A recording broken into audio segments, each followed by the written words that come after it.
네, 소개 말씀 감사합니다. 저는 동생기념병원 신경과에 근무 중인 박순원이라고 합니다. 오늘 이 자리에 강연을 할 수 있도록 이렇게 불러주신 회장님께 감사 말씀 올리고, 이 자리 오늘 참석하신 모든 분들께도 반가운 인사 말씀을 전하도록 하겠습니다. 제가 준비한 내용은 최신 두통 치료법에 관련된 내용이고요.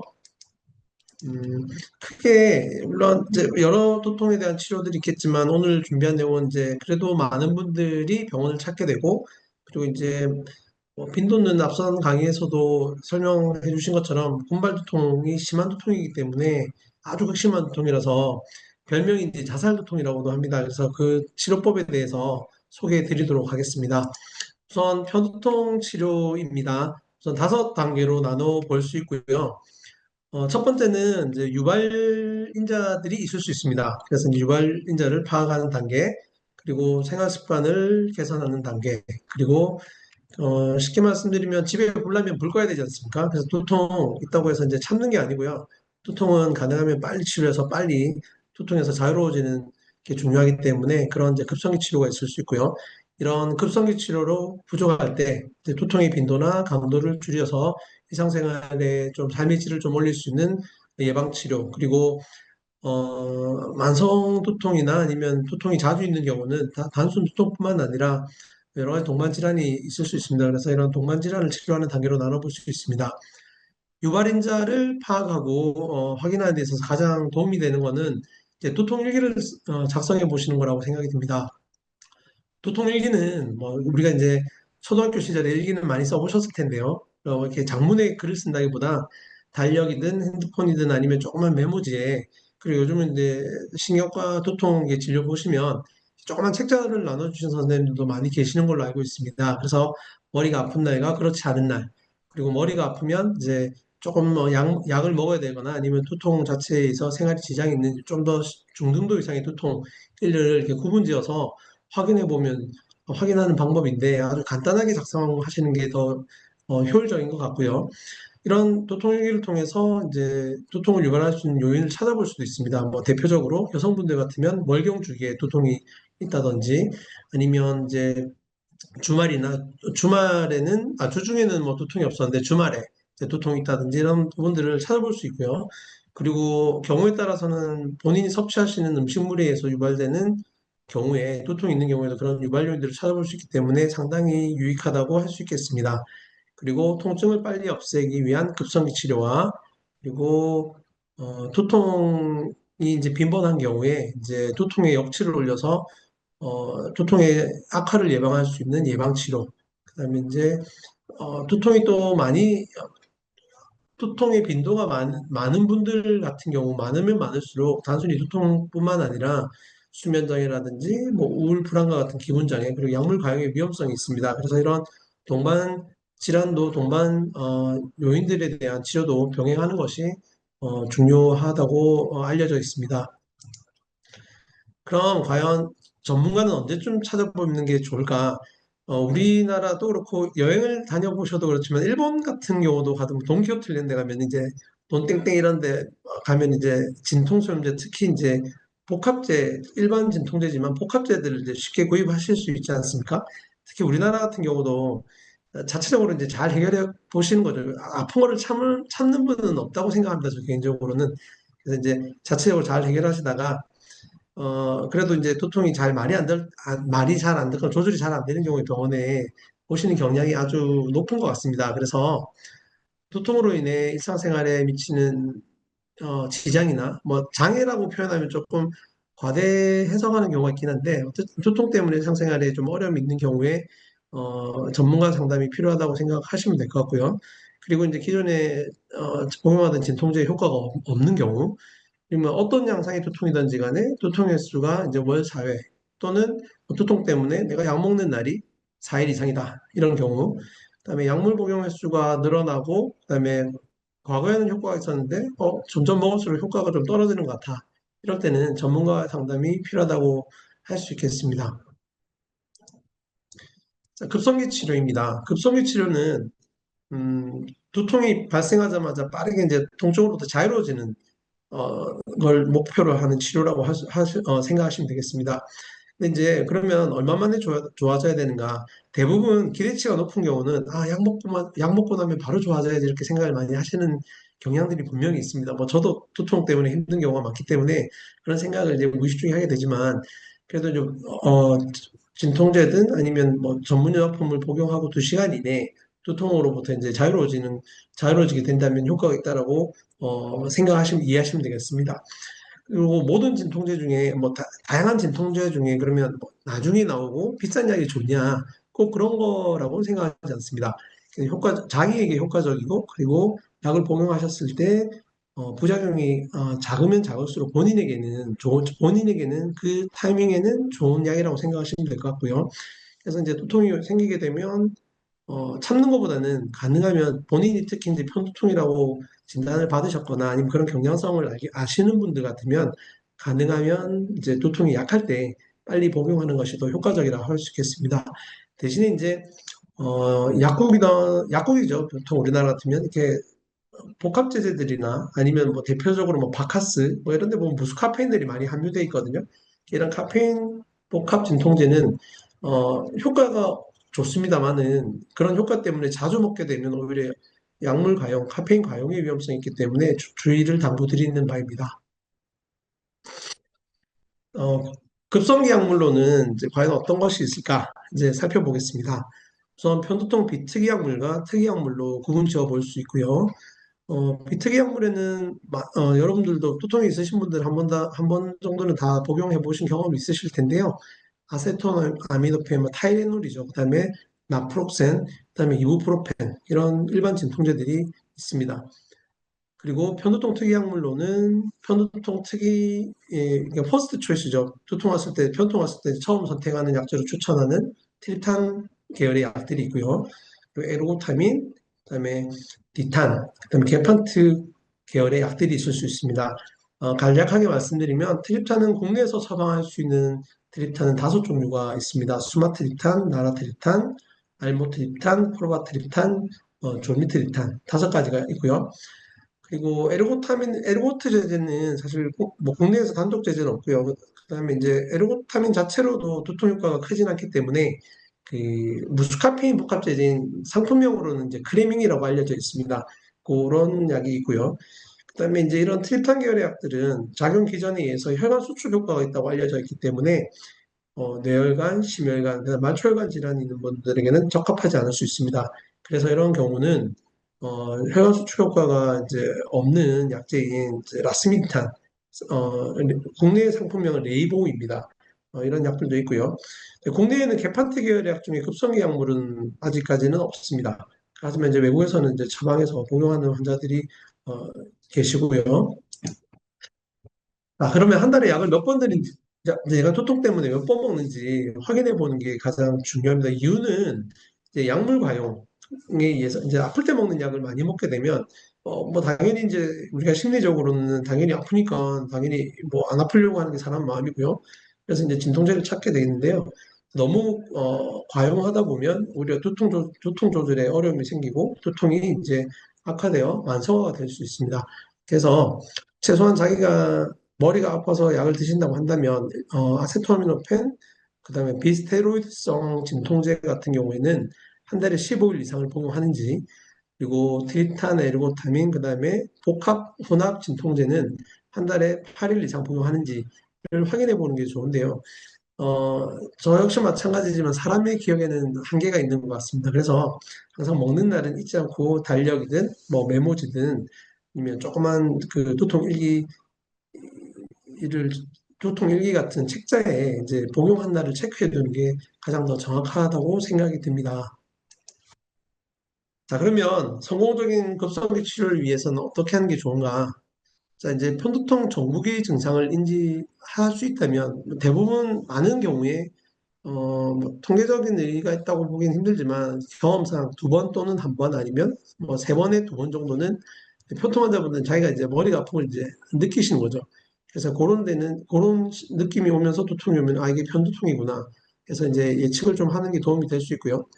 그다음에 급성기 치료약제는 이제 빨리 먹으면 빨리 먹을수록 좋습니다. 왜냐하면 늦게 먹으면 이미 두통이 약화되고 나서 복용하게 된다면 효과가 떨어질 수 있고 그리고 반복해서 복용하는 경우가 생기게 됩니다. 그래서 하루에도 편두통 전문 약제인데도 불구하고 두 번, 세 번, 뭐 이렇게 네 번, 심지어 여섯 번까지 먹는 분들도 간혹 볼 수 있습니다. 그리고 카페인 복합된 진통제는 과용의 위험성이 있기 때문에 효과는 좋지만 그래도 너무 자주 먹는 거는 조금 피하는 게 오히려 약물 과용 두통 또는 만성화의 예방이 될 수 있습니다. 그리고 이제 뭐 같은 맥락이죠. 이제 어떤 종류이던 이제 급성기 치료약제를 과용하는 경우에는 그 자체 효과에 있었던 급성 약물약 약 자체 효과도 감소될 수 있고 과용의 위험성이 있습니다. 그래서 일반 진통제로 호전이 안 된다면 편호통 특이 약물 치료를 위해서 전문가의 상담을 꼭 고려하시는 게 필요하겠습니다. 자, 이런 급성 치료에도 불구하고 효과적인 치료가 되지 않는 경우에 이제 우리가 생각해 보셔야 되는 게 예방 치료입니다. 어, 사실 기준은 그 시대 흐름에 따라서 이제 많이 변화가 오고 있는데요. 과거에 앞서 말씀드린 것좀 약간 괴리가 있긴 한데, 그러면 일반 진통제는 한 달에 15일 미만, 그다음에 전문약은 뭐 8일 미만 이렇게 제한을 둔다고 하더라도 최근에는 변통 빈도가 잦아서 이게 기준은 대략 한 달에 4일 이상을 기준으로 한 달에 아파서 약 먹는 날이 4일 이상이라면 이제 예방 치료를 권고하고 있고요.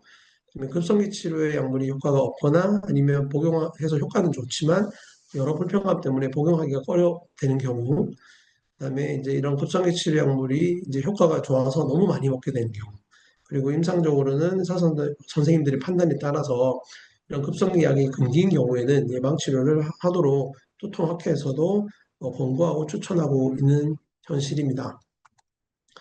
왜 예방 치료가 중요한가? 예방 치료는 사실 이제 뭐 우리가 불이 화재를 생각한다면 화재는 나기 전에 예방해야 되지만 두통은 그렇진 않습니다.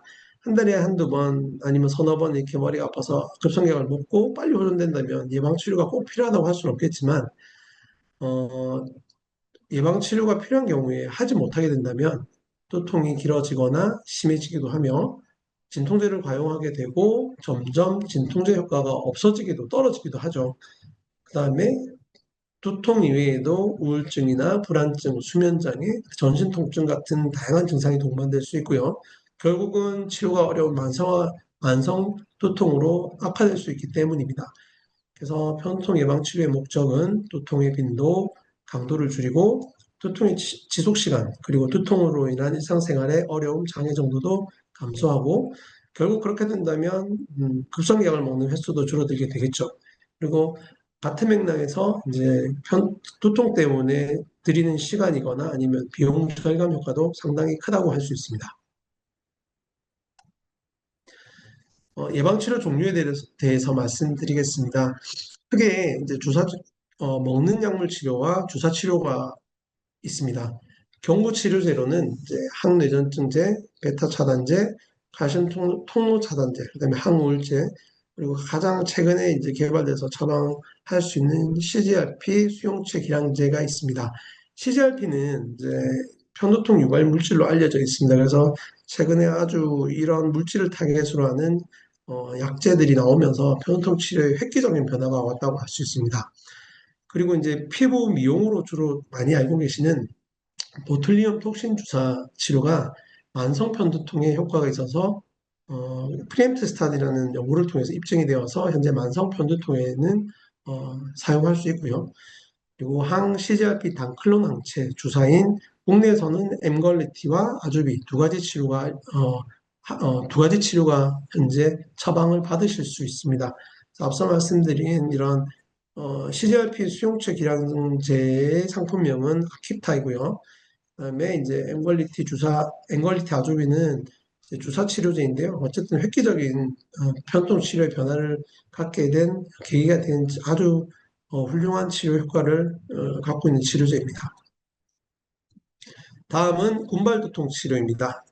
사실 최근까지도 불과 최근까지만 하더라도 군발두통 치료에 대한 이제 이 세계적인 진료 지침이 없어서 치료에 뭐 어려움이라기보다는 일관성이 없었던 것 같습니다. 하지만 작년에 두통학회 여러 선생님들의 노력을 통해서 진료 지침이 이제 발간되면서 좀 더 체계적인 치료가 이제 할 수 있는 근거가 되어서 아주 반가운 소식이었습니다. 다음 넘겨주십시오. 그래서 대표적인 내용들 좀 간략하게 말씀드리면, 소개시켜드리면, 산소 치료입니다. 준비물로는 그림의 좌측 슬라이드 좌측에 있는 그림처럼 비제 호흡용 산소 마스크, 그다음에 조정기, 산소가 충전된 이제 산소통인데요. 저도 진료보다 보면 개인이 가지고 계시는 분들이 간혹 있습니다. 하지만 현실적으로 일반적으로 이제 개인이 보관하거나 갖고 계시기는 좀 힘든 현실이고요. 아직까지는 국내에서는 이게 산소 치료를 이제 개인이 이렇게 가지고 계시면서 그때마다 적절하게 할 수 있도록 하는 처방 여건이 안 되기 때문에 또 학회에서도 많은 노력을 하고 계시는 걸로 알고 있습니다. 그래서 이제 치료 방법은 가운데 인상 찌그리고 있는 남성분의 얼굴처럼 이렇게 마스크를 이제 손으로 이제 마스크를 꽉 쥐어잡고 얼굴 전체 눈 안에 이렇게 맞춰 누르고 고개를 약간 숙여서 이제 짧은 시간이 아니고요. 고용량의 산소를 15분 이상 이렇게 빨아들일 수 있도록 이렇게 한 다음에 효과를 이제 확인을 하고요. 물론 이제 효과가 있는 분도 있겠지만 효과가 미비하거나 아니면 이제 효과가 없는 경우는 사실 집에서 개인이 어떤 조치를 하기는 힘드시기 때문에 대부분 다 이제 응급실 오시게 되면 주사, 정맥내로 이제 투여할 수 있는 주사 치료제가 있고요. 아니면 이제 트립탄제 중에 경구 약제 중에는 졸미트립탄이나 고용량의 이제 수마트립탄을 추천하고 있습니다.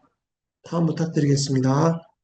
그래서 우리 국내 현실에서 이제 경구 이제 트립탄 제제로는 졸미트립탄과 수마트립탄이 있고요. 외국 같은 경우는 이제 비강내에 이렇게 스프레이처럼 뿌릴 수 있는 이제 흡수가 빠르기 때문에 더 빠른 진통 효과를 이제 기대할 수 있는데요. 이제 국내에서는 경구 약제만 복용할 수 있습니다. 다음 부탁드리겠습니다. 그리고 이런 급성기 치료와 이제 두통의 강도나 빈도를 줄이기 위해서 할 수 있는 예방 치료의 중간 선상에 있는 이행 치료가 있는데요. 이제 효과적인 예방 치료의 어떤 그 기간 동안 기간이 좀 걸리기 때문에 그 중간을 채워주는 치료라고 생각하시면 되겠습니다. 그래서 빠른 효과를 나타내는 약물을 예방 치료 효과가 발휘될 때까지 이제 단기간 사용하는 단기간 예방요법으로 이행 치료라고 명명하고요. 대표적으로 경구 스테로이드나 정맥류 스테로이드 치료 방법이 있습니다. 경구 스테로이드 같은 경우는 외래에서 처방받으셔서 복용할 수 있지만 정맥 스테로이드는 하루에 초기는 뭐 경험에 선생님들마다 좀 다르시겠지만 뭐 세 번, 네 번 이렇게 주사부터 시작하기 때문에 입원하신 경우에 이제 가능할 것 같고요. 그다음에 또 다른 또 효과 좋은 방법이 후두와 스테로이드 주사라고 해서요. 우리 뒤통수에다가 이렇게 주사를 놓는 방법이 있습니다. 그래서 이런 방법들은 오히려 먹는 약에 비해서 먹는 스테로이드나 주사 스테로이드보다는 조금 더 국소적으로 주사를 하기 때문에 부작용 이상 반응은 좀 더 적은 것으로 알려져 있습니다. 네, 다음 슬라이드 부탁드리겠습니다. 그리고 먹는 약으로는 이제 베라파미를 첫 번째 권고약으로 하고요. 사파성 만성 분발 두통에서 가장 효과적인 예방 치료로 두통일이 반 이상 주는 경우가 80% 정도로 알려져 있습니다. 80% 이상의 1, 2주 내 효과를 발휘하고 대략 한 2, 3주를 지나야 이제 예방 효과가 있다고 알려져 있고요. 개발된 주목종은 항고혈압 약제이기 때문에 부정맥 약제로 개발되었습니다. 그래서 복용 초기에 특히 이제 그 고령일수록 이제 심전도 검사를 해서 이후에 이제 부작용 여부가 생겼을 때 이제 대표적으로 이제 섬액이 이제 생길 수 있는 부작용이거든요. 그래서 이런 것들을 좀 확인해 둘 필요가 있지만 어, 심전도를 확인하면서 1000ml까지 증량이 가능하다고 하지만 그렇습니다. 저는 아직 이렇게 고용량까지는 이제 처방해본 경험이 없었기 때문에 그래도 대부분 불평감 없이 부작용 없다면 복용할 수 있다고 알려져 있습니다. 그리고 이제 여러 가지 부작용이 있지만 변비가 좀 주로 흔하다고 알려져 있어서 이런 분들은 이제 변비약도 같이 복용하면 좀 변비 예방에도 좀 도움된다고 알려져 있습니다. 다음 부탁드리겠습니다. 그리고 또 다른 약재로는 리튬이라는 약재가 또 이제 좀 생소하실 겁니다. 저 역시 생소한데요. 시상하부에 작용해서 콘발두통 치료에 효과적이라고 알려져 있어서 써볼 수 있는, 사용해 볼 수 있는 선택 사항이 되겠습니다. 부작용으로는 손떨림, 위장장애 등 다양한 부작용이 있을 수 있기 때문에 처음부터 이제 고용량보다는 저용량으로 시작해서 이런 부작용이 없는 용량까지 서서히 증량해 볼 수 있는 그런 치료라고 하겠습니다. 다음 부탁드리겠습니다. 그리고 이외에는 이제 편두통 치료제 예방 치료로 알려져 있는 토피라미드나 발프로엑산도 효과가 있다고 알려져 있고요. 그리고 보통 이제 수면 주기 조절에 이제 보통 이제 수면 장애에 많이 드시는 멜라토닌도 이제 시상하부에 작용해서 이제 통증 완화에도 효과가 있다는 일부 연구 결과를 통해서 이제 같이 예방적으로 복용하시면 효과가 있는 것으로 알려져 있습니다. 그리고 이제 가장 조금 기대되었고 획기적인 어떤 치료제인데요. 이 앞서 말씀드린 약들은 이제 약들을 이제 초기 용량부터 서서히 이제 증량해서 장기간 복용해야 된다는 좀 단점이라고 할 수 있는 좀 단점이 있는데요. 이제 편도통 치료제로 개발되었던 항CGRP 단클론 항체 주사 중에 엠걸리티가 사파성 군말두통 효과가 검증이 되어서 이제 많은 기대를 하였습니다. 그리고 이제 실제로 국내에는 같은 양의 주사 치료제가 없어서 현재는 이제 힘든 실정이긴 하나 또 편도통 치료제로 사용된 용량을 좀 잘 활용해서도 효과가 있기 때문에 이제 어느 정도 필요한 경우에는 써볼 수 있는 선택 사항이 되었습니다. 다음 슬라이드 부탁드리겠습니다. 자, 그러면 지금부터는 제가 이제 저뿐만 아니라 많은 선생님들께서 이제 주로 받으시는 질문들에 대해서 몇 가지만 이제 말씀을 드리도록 하겠습니다. 약을 복용해도 효과가 없는 경우 어떻게 해야 하나요? 물론 뭐 우리가 이제 아프니까 약을 먹게 되면 좋아질 거라는 기대를 할 수밖에 없겠죠. 하고 계시겠죠. 하지만 효과가 없는 경우도 상당히 있습니다. 하지만 너무 실망하실 필요는 없을 것 같습니다. 약을 두통 초기에 빨리 복용했는지부터 확인해 봐야 될 것 같고요. 왜냐하면 늦게 먹으면 늦게 먹을수록 효과가 미비하기 때문에 우선 빨리 먹게 되는지부터 한번 확인해 보실 필요가 있고, 그렇지 못했다면 두통 발생 초기에 30분에서 1시간 이내에 복용하는 것을 권고드립니다. 그리고 트리탄을 복용 환자 중에 모든 환자분들이 효과가 있는 건 아닙니다. 그래서 처음 먹었다고 효과 없어서 실망하지 마시고요. 3번 정도 시도해보고 그래도 효과가 없다면 국내에서 처방할 수 있는 약제가 5종류가 있기 때문에 다른 약으로 선택해보는 것도 좋은 선택 사항입니다. 그리고 트리탄을 복용하고 효과가 좀 있다고 느껴지지만 그래도 좀 미흡하다 싶을 때는 이제 타이레놀, 아세토아민노펜이나 아니면 엔세이드 계열의 비슷하게 약물 병용도 고려한다면 좀 더 좋은 효과를 기대할 수 있고요. 그리고 이제 효과가 있었던 분이 분명히 복용하다가 효과가 없다고 하시는 분들이 있거든요. 그러면 내가 약을 좀 아파서 많이 먹게 된 게 아닌가? 그럼 이제 이런 분들은 이제 예방 치료를 고민해 봐야 되겠죠. 그래서 이런 경우는 이제 전문가를 꼭 찾으셔서 상담을 하고 내가 예방치료 대상이라 한다면 적극적으로 하시는 것을 조금이라도 빨리 적극적으로 시작하는 것을 권고드립니다. 그러면 이제 편두통은 남성보다는 앞선 강의에 이제 군발두통에 비해서 여성분들이 많다고 알려져 있습니다. 특히 이제 젊은 여성분들, 가임기 기간의 여성분들이 많으시기 때문에 배란, 월경 관련 편두통은 어떻게 조절해야 될지 궁금증이 많으실 겁니다. 그래서 미니 예방 치료라고 해서요. 생리 관련 두통 외에 다른 두통 빈도가 매우 적고 생리 주기가 본인이 확실하다고 예측하실 수 있는 경우에는 생리 기간 4, 5일 동안에 두통 여부에 상관없이 그 급성기 약물을 이제 하루에 2번 정도 아니면 뭐 경우에 따라 3번도 될 수 있겠지만 이제 주기적으로 매일 복용하시면서 이제 경우에 따라서 두통이 있을 때 좀 더 추가한다든지 이렇게 할 수 있는 방법이 있습니다. 그리고 생리 주기 이외에도 두통이 잦은 경우에는 이제 예방 약물 치료뿐만 아니라 최근에는 뭐 주사 치료도 있기 때문에 예방 치료를 고려해 보는 게 필요하고요. 그리고 급성기 약물을 선택한다면 이제 반감기가 지속 시간이 짧은 약보다는 길다고 알려져 있는 프로바트리탄이나 나라트리탄을 고려하는 것이 조금 더 이상적이라고 할 수 있겠습니다.